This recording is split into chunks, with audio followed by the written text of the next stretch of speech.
नमस्कार दोस्तों, मैं करण चौरसिया आपका एक बार फिर से स्वागत करता हूं हमारे YouTube channel easy learning for you पे। आज मैं आपको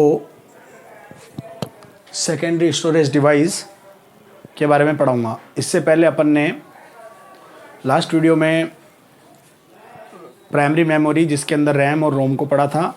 फिर उसके बाद अपन ने अगले वीडियो में जो था बायोस, सीमोस और UFTI, इन तीनों टेक्नोलॉजियों को पढ़ा था।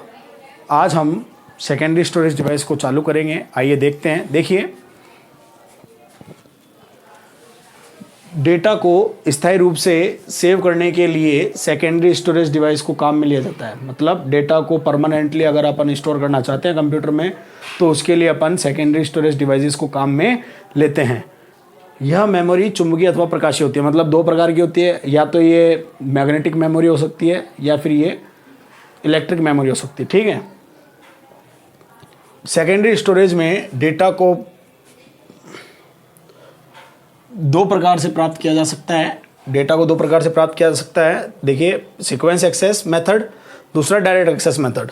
सीक्वेंस एक्सेस मेथड, इसमें डेटा को मेमोरी के प्रारंभिक लोकेशन से अंतिम लोकेशन तक सर्च किया जाता है। मतलब डेटा है, मानिए 1 2 3 4 5, 1 2 3 4 5 6। अब आपको मानो 6th लोकेशन पे जाना है, तो पहले जब अपन बात करें सीक्वेंस एक्सेस की, तो इस सीक्वेंस से चलेगी। पहले इसको सर्च करेगी, फिर यहाँ से यहाँ जाएगी, यहाँ से यहाँ जाएगी, यहाँ से यहाँ पे जाएगी, यहाँ से यहाँ पे जाएगी, और फिर उसके बाद में यहाँ पे आएगी। तो ये कौन सा मेथड हो गया? सीक्वेंस मेथड या सीरियल मेथड। दूसरा अपना डायरेक्ट एक्सेस मेथड। इसमें डेटा को एड्रेस के माध्यम से खोजा जाता है। इसके उदाहरण है हार्ड डिस्क, फ्लॉपी डिस्क और ऑप्टिकल डिस्क। ऑप्टिकल डिस्क के अंदर CD रोम, DVD रोम, ब्लूरे डिस्क और पेन ड्राइव को मैंने रखा है। ठीक है। और ये जो दोनों की दोनों हैं, ये आते हैं मैग्नेटिक डिस्क में। मतलब ये तो चुंबकीय डिस्क में आते हैं, और इसका जो उदाहरण है ये मैग्नेटिक टेप है, जिसे अपन अपने आगे ही इसी वीडियो में सही ढंग से समझेंगे। ठीक है। तो देखिए, डायरेक्ट एक्सेस किस प्रकार से काम करता है। मानिए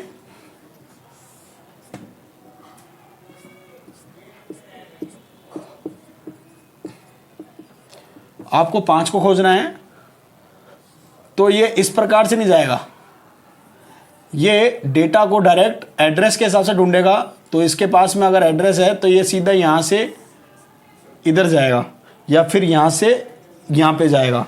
तो ये हो गया अपना डायरेक्ट एक्सेस मेथड, जिसके अंदर डेटा को डायरेक्ट एड्रेस के आधार पे खोजा जाता है। तो देखिए दोस्तों, सबसे पहले आज हम सीरियल सीक्वेंस एक्सेस मेथड की बात करेंगे। ये देखिए आप, मतलब इसके अंदर जो डेटा है वो सीक्वेंस में खोजा जाता है। मतलब अपने पास में 5 इंडेक्स वैल्यू है, अपन को 5 पर जाना है। तो जब अपन 5 पे जाना चाहते हैं, तो अपन पहले को चलाएंगे, फिर दूसरे पे जाएंगे, दूसरे को चलाएंगे, तीसरे पे जाएंगे, तीसरे को चलाएंगे, चौथे पे जाएंगे, चौथे को चलाएंगे, उसके बाद में 5 वाले पे पहुँचेंगे। ठीक है। तो ये होता है सीरियल या सीक्वेंस एक्सेस मेथड। इसके अंतर्गत मैग्नेटिक टेप को रखा गया है। किसको रखा गया है इसके अंतर्गत? मैग्नेटिक टेप को। तो देखिए, मैग्नेटिक टेप माइलर प्लास्टिक की बनी होती है। इसकी सतह पर आयरन ऑक्साइड का लेप चढ़ा होता है। यह ½ इंच, 1/4 इंच और अलग अलग चौड़ाई में उपलब्ध होती है। इसकी संग्रहण क्षमता 250 MB से लेके 10 GB तक होती है। आपको क्या याद रखना है? इसमें माइलर प्लास्टिक की बनी होती है, ये याद रखना है। आयरन ऑक्साइड का लेप चढ़ा हुआ होता है। ठीक है। और इसका उपयोग बैकअप के लिए किया जाता है। आपको ये 3 चीज़ें इस मैग्नेटिक टेप के अंदर याद रखनी है। अब अपन बात करेंगे अपने दूसरे मेथड की, जिसका नाम है डायरेक्ट एक्सेस मेथड। देखिए, डायरेक्ट एक्सेस मेथड किस पे निर्भर करता है? एड्रेसेस पर।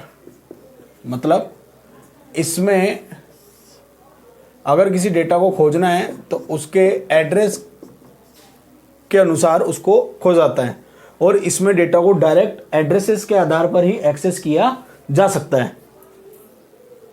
तो देखिए, मानिए हमें 4 को ढूंढना है, तो डायरेक्ट 4 को इसके एड्रेस वैल्यू के हिसाब से, एड्रेस लोकेशन के हिसाब से ढूंढ के और सीधा ही दे दिया जाता है। इसके अंदर आता है मैग्नेटिक डिस्क। मैग्नेटिक डिस्क ये डायरेक्ट एक्सेस विधि से डेटा को तेजी से प्राप्त करती है और स्टोर करवाती है। ठीक है, इसके अंदर सबसे पहले आज अपन बात करेंगे हार्ड डिस्क की। देखिए, हार्ड डिस्क सिस्टम यूनिट में लगी हुई होती है, मतलब कंप्यूटर जो है इसमें ये जो सीपीयू है, इस सीपीयू में मानिए यहाँ पे हार्ड डिस्क लगी हुई है। ठीक है, तो ये अंदर की तरफ लगी हुई है और सिस्टम से जुड़ी हुई है। इस कारण से इसको क्या बोला जाता है, ऑनलाइन स्टोरेज डिवाइस, तथा इसे मास स्टोरेज डिवाइस भी बोला जाता है। मास स्टोरेज डिवाइस इसे इसलिए कहा जाता है क्योंकि इसकी संग्रहण क्षमता बहुत ज़्यादा होती है, इस कारण से इसे मास स्टोरेज डिवाइस भी कहा गया है। ठीक है, डिस्क की प्लेट में ट्रैक्स और सेक्टर्स होते हैं, मतलब इसमें एक डिस्क होती है, डिस्क जो होती है वही डिस्क जो है घूमती है। ठीक है, और वो जो डिस्क है उसके अंदर ट्रैक्स और सेक्टर्स होते हैं, मतलब 2 चीज़ों में बटी होती है, ट्रैक्स में और सेक्टर्स में। डेटा को सेक्टर में स्टोर किया जाता है, लेकिन जो डेटा है ना अपना, वो कहाँ पे स्टोर होगा, सेक्टर में। मैं आपको अभी आगे चित्र में भी समझाऊंगा इसको। एक सेक्टर में 512 बाइट डेटा स्टोर होता है।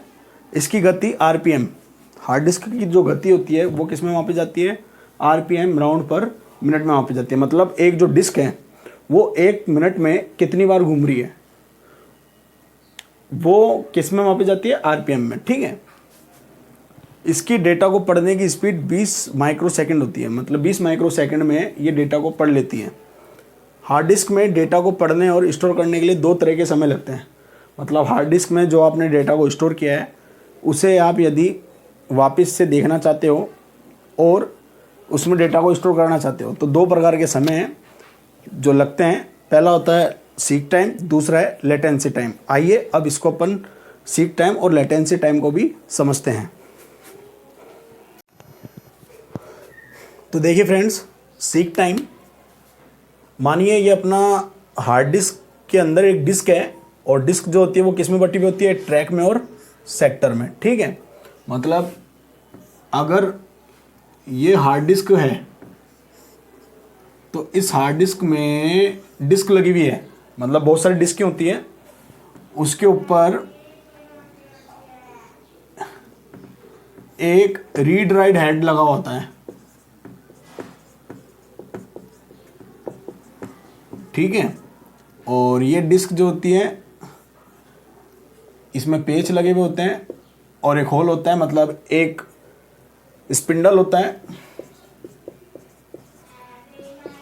उस पर सेट होती है। ठीक है, तो अब अपन को सीक टाइम समझना है। तो देखिए, मानिए ये अपनी डिस्क है, यहाँ पर अपना डेटा पड़ा हुआ है।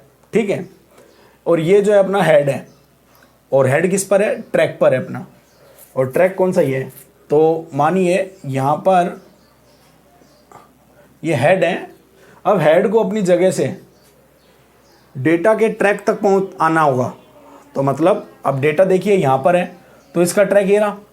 ठीक है, तो इस डेटा के ट्रैक पर, मतलब यहाँ तक इसको आने के लिए जो समय लगेगा, मतलब इस हेड को यहाँ तक आने में जो समय लगेगा उसको तो क्या बोलेंगे, सीक टाइम। क्या बोलेंगे उसको, सीक टाइम। मतलब जो हेड है, हेड को डेटा के ट्रैक पर आने में जो समय लगेगा वो तो कहलाएगा सीक टाइम।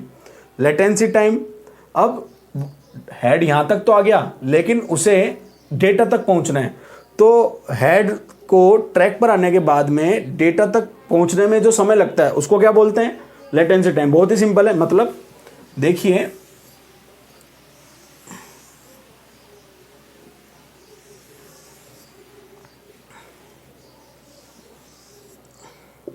इधर देखना आप,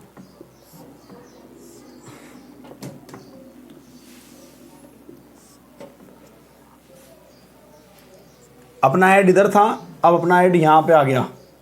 ठीक है, ये जो हेड है ये ट्रैक तक आ गया, जिस ट्रैक पर डेटा है उधर तक आ गया। तो देखिए अब डेटा यहाँ पर था तो इसके ट्रैक पर आ गया। अब इस हेड को इस डिस्क के घूमने के बाद में, मतलब ये डिस्क घूमेगी तो ये हेड घूम के कहाँ पे आएगा, यहाँ पर आएगा। जब ये ट्रैक जो हेड है वो यहाँ पर आ जाएगा तो इस बीच में जो समय लगेगा उसको क्या बोलेंगे, लेटेंसी टाइम। आइए अब अपन बात करते हैं अपने अगले स्टोरेज डिवाइस की, जिसका नाम है फ्लॉपी डिस्क। फ्लॉपी डिस्क की बात करते हैं। फ्लॉपी डिस्क जो है, सबसे पहली बात तो मैं बता दूं, ए ड्राइव इसके लिए काम में ली जाती थी। कंप्यूटर के अंदर ड्राइव होती है, C drive, D drive, E drive, लेकिन ए और बी नहीं होता है, डायरेक्ट सी से चल होता है। तो सी जो है वो हार्ड डिस्क के लिए बनाई गई है और जो ए था ये किसके लिए था, फ्लॉपी डिस्क के लिए। ठीक है, अब बात करें फ्लॉपी डिस्क का प्रयोग भी जो होता था स्टोरेज करने के लिए होता था, मतलब डेटा को स्टोर करने के लिए होता था। तो देखिए ये किससे बनी होती है, माइलर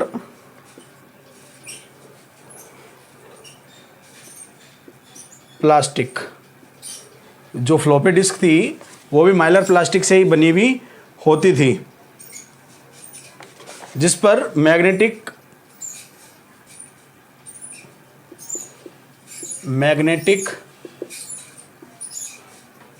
पदार्थ का लेप चढ़ा हुआ था।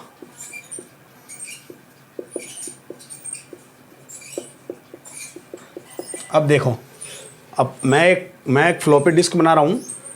वैसे तो फ्लॉपी डिस्क दो प्रकार की होती है।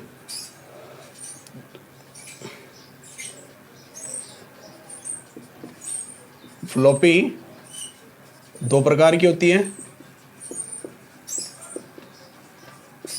ठीक है। माइक्रो फ्लॉपी और दूसरी होती है मिनी फ्लॉपी। माइक्रो फ्लॉपी व्यास, इसका जो व्यास होता है, मतलब आकार 3.5 इंच और 5.25 इंच इसका होता है। पहली बात तो आपको ये ध्यान रखनी है, माइक्रोफ्लॉपी का जो व्यास होता है 3.5 इंच होता है और इसका जो होता है 5.25 इंच होता है। उसके बाद में अगर इसकी स्टोरेज की बात करें दोनों के, तो इसके अंदर 1.44 MB, मतलब इसके अंदर 1.44 MB डेटा को स्टोर किया जा सकता था और इसमें 1.22 MB डेटा को स्टोर किया जा सकता था। अब देखिए मैं आपको मिनी फ्लॉपी का एक चित्र बना के बताता हूँ, उस चित्र से भी अपन कई चीज़ों को समझ पाएंगे।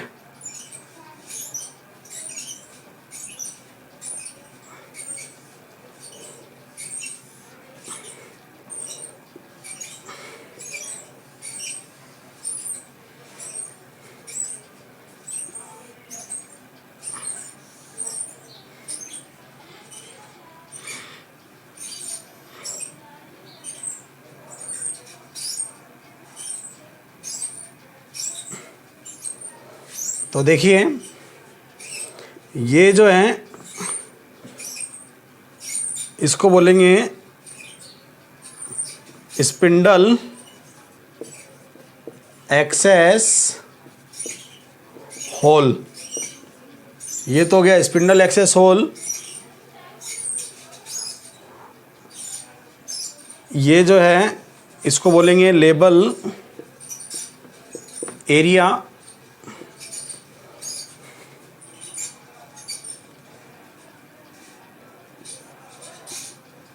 Right protect notch,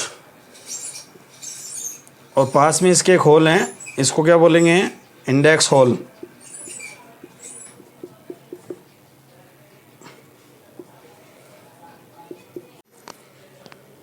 head aperture,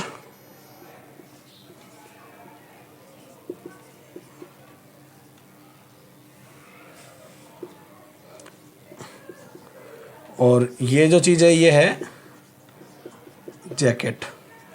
तो देखिए जो फ्लॉपी डिस्क होती है इसको एक फ्लेक्सिबल प्लास्टिक, माइलर प्लास्टिक के अंदर कवर किया जाता है।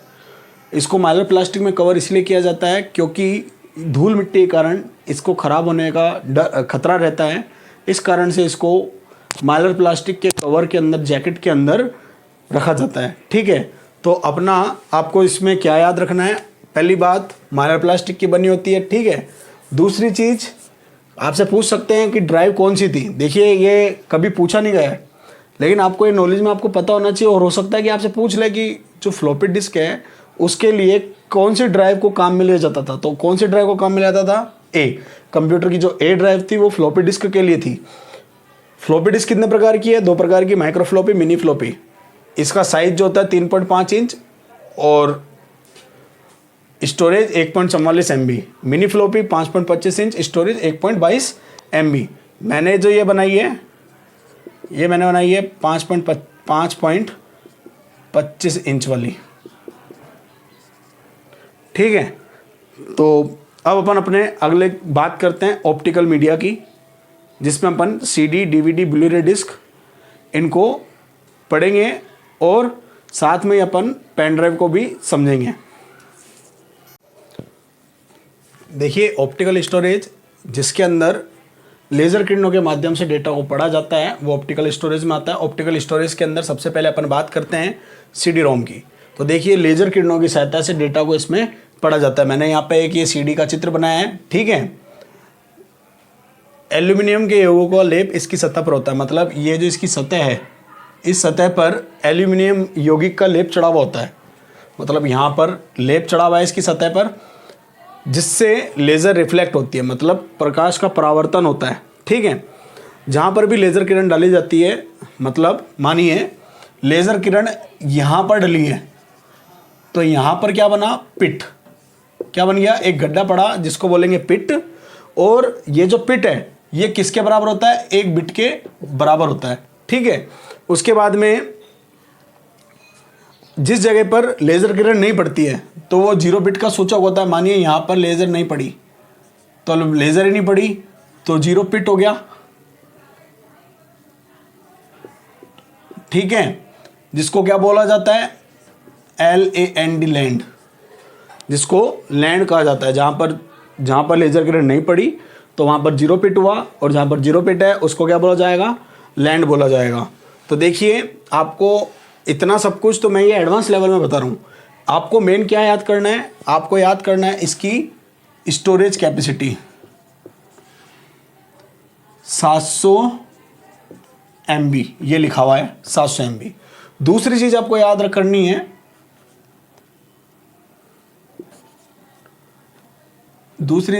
करनी है, इसका पूरा नाम।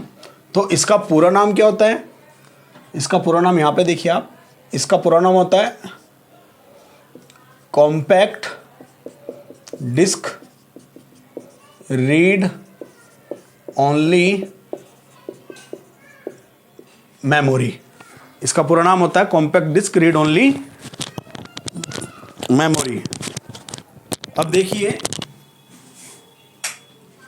ये जो है CD जो है 2 प्रकार की होती है, एक होती है CD-R, एक होती है CD-RW। पूरा नाम ही आपको ध्यान रखना है, कॉम्पैक्ट डिस्क रीडेबल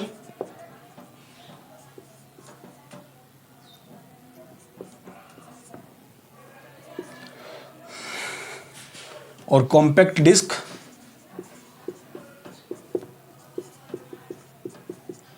री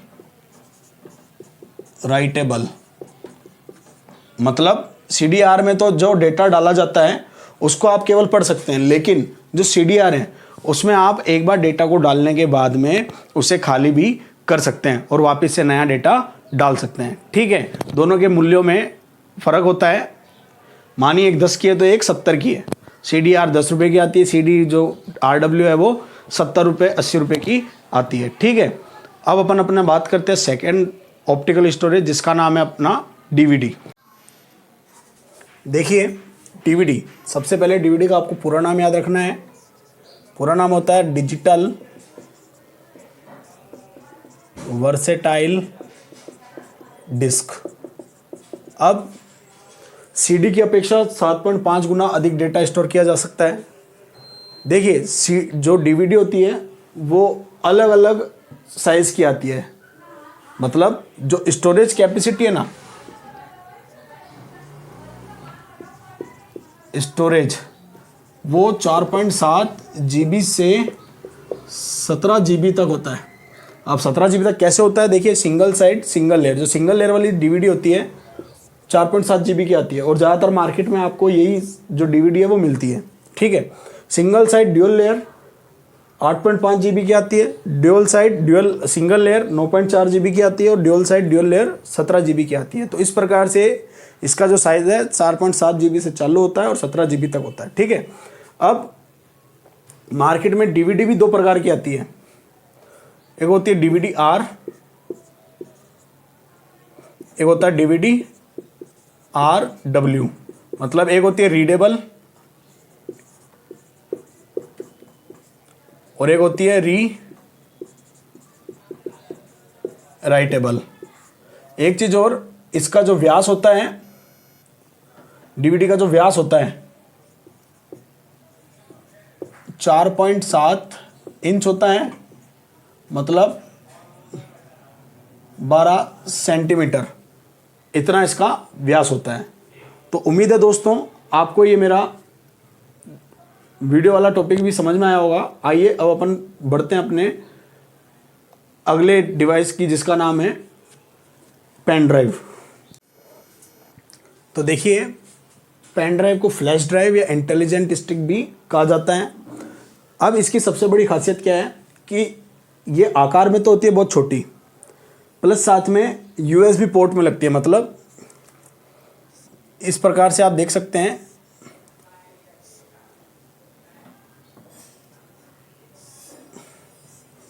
आप इसको इस प्रकार से देख सकते हैं। ये पेन ड्राइव हो गई,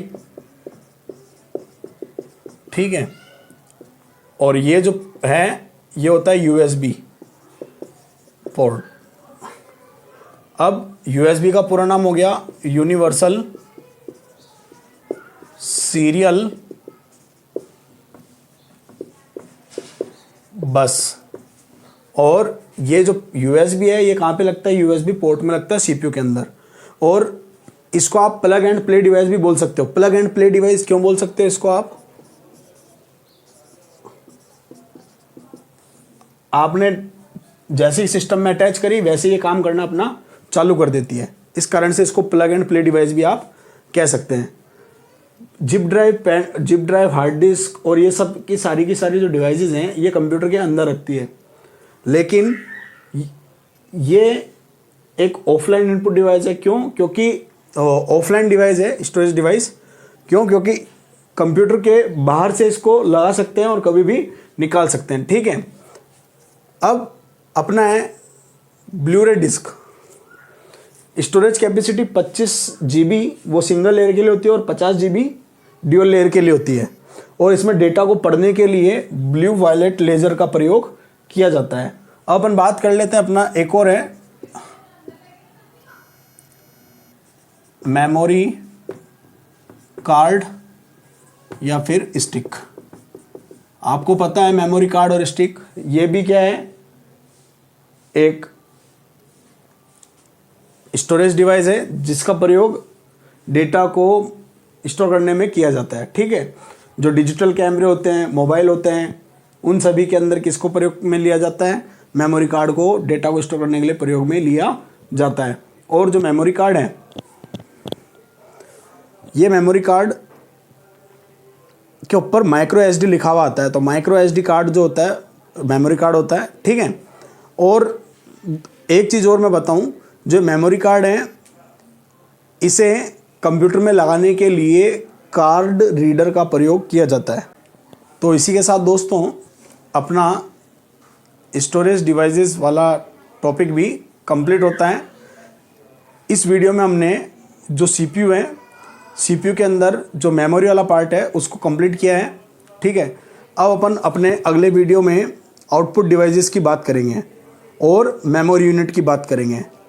तो मिलता हूँ मैं आपसे अपने अगले वीडियो में। अगर आपको ये वीडियो पसंद आया हो तो इसे लाइक करें, ज़्यादा से ज़्यादा शेयर करें और चैनल को सब्सक्राइब करें। धन्यवाद।